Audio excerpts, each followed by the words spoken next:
नमस्कार दोस्तों, मैं आरती शर्मा। सबसे पहले मैं आपको कहूँगी कि मेरा यूट्यूब चैनल जिन लोगों ने अभी तक सब्सक्राइब नहीं किया, सबसे पहले वो सब्सक्राइब करें और ज़्यादा से ज़्यादा इस चैनल को शेयर करें, क्योंकि मोस्टली मैं इसमें जो वीडियोस डालती हूँ, वो हमारी जनरल प्रैक्टिस में बहुत काम आती हैं और जो प्रैक्टिशनर नहीं हैं, उनके लिए भी income tax point of view से, टैक्सेशन प्रोविज़न के व्यू से काफ़ी लोगों को ये हेल्पफुल होती हैं। आज हम जिस बारे में बात करने जा रहे हैं वो है फॉर्म 3CD। यूजुअली हम बोलते हैं 3CD फॉर्म एक ऐसा फॉर्म है जो प्रोफेशनल्स को तो ये हमें नॉर्मली इस बारे में पता है। हम बात करें 3CBCD या 3CACD। तो अगर हम बात करें 3CA कब लगता है, 3CA तब लगता है अगर एक कंपनी का ऑडिट कर रहे हैं तो जो फॉर्म है वो फॉर्म 3CACD होता है। अगर एक इंडिविजुअल या पार्टनरशिप फॉर्म अगर एसएससी है और अंडर ऑडिट है तो फॉर्म जो है वो 3CBCD होता है। हम जो बात कर रहे हैं, चेंजेस की बात कर रहे हैं, 8 मेजर अमेंडमेंट्स हैं जो कि हमारे जो ऑडिट हैं 2025-26 के असेसमेंट ईयर के, उसमें जो भी चेंजेस हैं वो मेजरली 8 चेंजेस हैं जिसके बारे में हम आपको इस वीडियो में बताने जा रहे हैं। सबसे पहला जो है क्लॉज 12 है। सबको पता है मोस्टली कि 44 क्लॉज है ऑडिट रिपोर्ट में। तो 44 क्लॉज में से क्लॉज नंबर 12 की बात करें, जो क्लॉज नंबर 12 है वो प्रिजम्पटिव सेक्शन के ऊपर है। हम एक सिंपल सी बात करें, एज अ हम अगर लेमैन बात करें या मैं मोस्टली बात करूं कि अगर मुझे पता भी नहीं है फिर भी मैं अगर एक बात करूं, जब हम इनकम टैक्स के अंडर ऑडिट में एलिजिबल हैं और ऑडिट ही कर रहे हैं तो ये बात आती ही नहीं कि क्या आप इनकम को प्रिजम्पटिव सेक्शन के अंदर डिफाइन कर रहे हैं। तो इसका यूजुअली आंसर तो नो रहता है। तो प्रिजम्पटिव सेक्शन के अंदर अभी तक 44, 44AD, 44ADA कवर होता है। अभी जो है नया सेक्शन इंट्रोड्यूस हुआ है 44BBC, जो कि नॉन रेजिडेंट्स के लिए है स्पेसिफिकली, और वो लोग जो कि ऑपरेशन ऑफ क्रूज शिप्स का काम करते हैं उनके लिए ये एलिजिबल है। Next is clause number 19।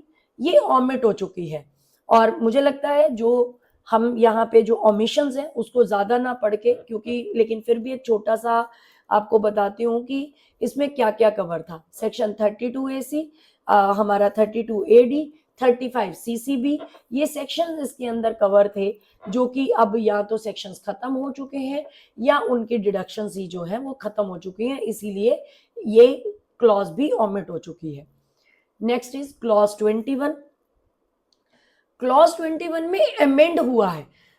मतलब जितना भी मुझे यहाँ समझ में आया, मुझे कहीं ना कहीं ये समझ आया कि गवर्नमेंट ज्यादा से ज्यादा हमारी क्लैरिटी के ऊपर, इस बात के ऊपर काम कर रहे हैं कि टैक्स ऑडिट रिपोर्ट से हमारी ज्यादा से ज्यादा कंप्लायंसेस और ज्यादा से ज्यादा चीजें क्लियर हों कि इसके अंदर क्या है। तो जो सेक्शन जो क्लॉज 21 है उसके अंदर क्या क्या डिफाइंड है, उसके अंदर बताया गया कि अगर प्रॉफिट एंड लॉस में जो चीजें डेबिट हुई हैं, एडवर्टीजमेंट में कितना पार्ट है, पर्सनल एक्सपेंसेस में कितना पार्ट है, यहाँ पे एक एडिशन कर दिया गया है। कहता है अगर कोई भी ऐसी पेनल्टीज या कोई भी ऐसी चीजें जो हमने पे की हैं किस पर्पस के लिए, किसी भी केस सेटलमेंट के लिए, चाहे अंडर दिस एक्ट या कहीं पे भी, तो आपने वो डिफाइन करना है कि वो ऑफेंस की वजह से पेनल्टी में या कहीं पे भी आपने उस सेटलमेंट में क्या पैसे आपने दिए हैं। Next is clause 22। जो क्लॉज 22 है वो बेसिकली जो है वो नया से इंसर्ट भी हुई है और ऑमिट भी हुई है। अब जो इंसर्ट हुई है मैं वो बताती हूँ, क्योंकि एमएसएमई एक्ट के अंदर ये बताया गया कि आपने जो एक स्पेसिफाइड टाइम पीरियड है उतने टाइम पीरियड के अंदर आपने पैसे पे करने हैं, those who are registered under MSME act. 43B clause सबको याद है। तो इसके अंदर ये प्रोविजन ऐड हो गया है कि आपने वो एक्सपेंसेस, वो अमाउंट आपने जरूर बताना है कि कौन कौन से ऐसे अमाउंट है जो इसके अंदर कवर हुए हैं। Next is clause number 26। Actually अगर बड़े ध्यान से देखा जाए ना, 22 और 26 जो है वो दोनों ही आपस में लिंक्ड है।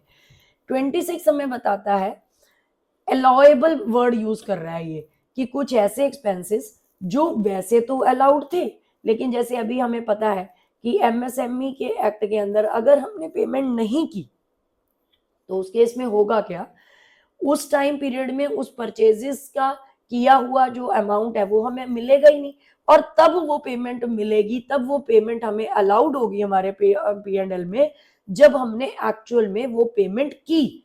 तो ये जो सेक्शन है ये हमें यही बताता है कौन से ऐसे, इसमें एक वर्ड है pre existed on the first day, कि ऐसा आप कह सकते हो एक्सपेंस जो हमें पता तो था लेकिन अलाउ कब हुआ, जब एक्चुअल में हमने वो पे किया।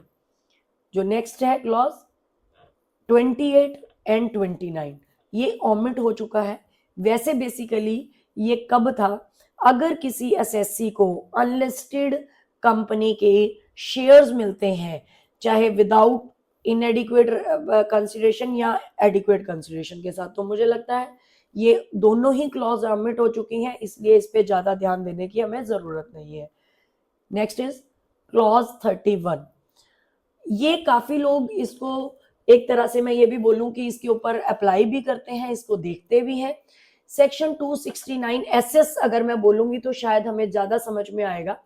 इसमें क्या है कि नॉर्मली कोई भी लोन डिपॉजिट अगर हमारी फर्म एक्सेप्ट करती है तो उस केस में हमें अभी तक कितना एक्सेप्ट किया और मैक्सिमम लोन या डिपॉजिट का बैलेंस कितना था वही डिफाइन करना। और दो अगली बात है वो हमने मोड ऑफ पेमेंट बताना है कि ये पैसे आपके पास आए कैसे, जैसे नेट बैंकिंग से आए, चेक से आए, या किसी भी अदर वे में जो कि बैंकिंग वे ही होना चाहिए। और क्योंकि 20,000 से ऊपर का कैश आप एक्सेप्ट कर ही नहीं सकते हो, तो ये भी रिपोर्ट करना है। नेक्स्ट है जो कि लास्ट है, दैट इज क्लॉज 36B, और ये नया इंसर्शन है, इससे पहले क्लॉज 36B थी ही नहीं। वो हमें ये बताता है, बेसिकली ये मॉनिटरिंग है कि बायबैक ऑफ शेयर्स कैसे हो रहे हैं, कितनी ट्रांजैक्शंस हो रही हैं और वो क्यों हो रही हैं। कभी ऐसा तो नहीं जस्ट इसको ऐसे भी किया गया कि अवॉइडेंस ऑफ टैक्स के लिए कहीं तो नहीं ये यूज की जा रही है, इसीलिए जो बायबैक ऑफ शेयर्स की ट्रांजैक्शंस हैं वो आपने इसमें रिकॉर्ड करनी है और इसके ऊपर बतानी है।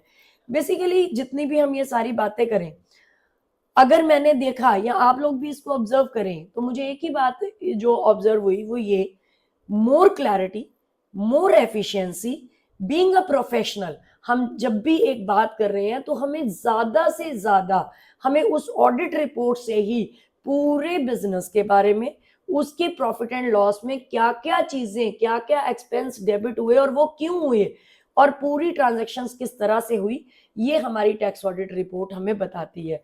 फॉर मोर डिटेल्स, या मैं यूं कहूं कि जब भी हमें ये पीडीएफ स्कीमा इनकम टैक्स की साइट पे आएगा तो definitely we will again come back with that PDF schema also. Thank you.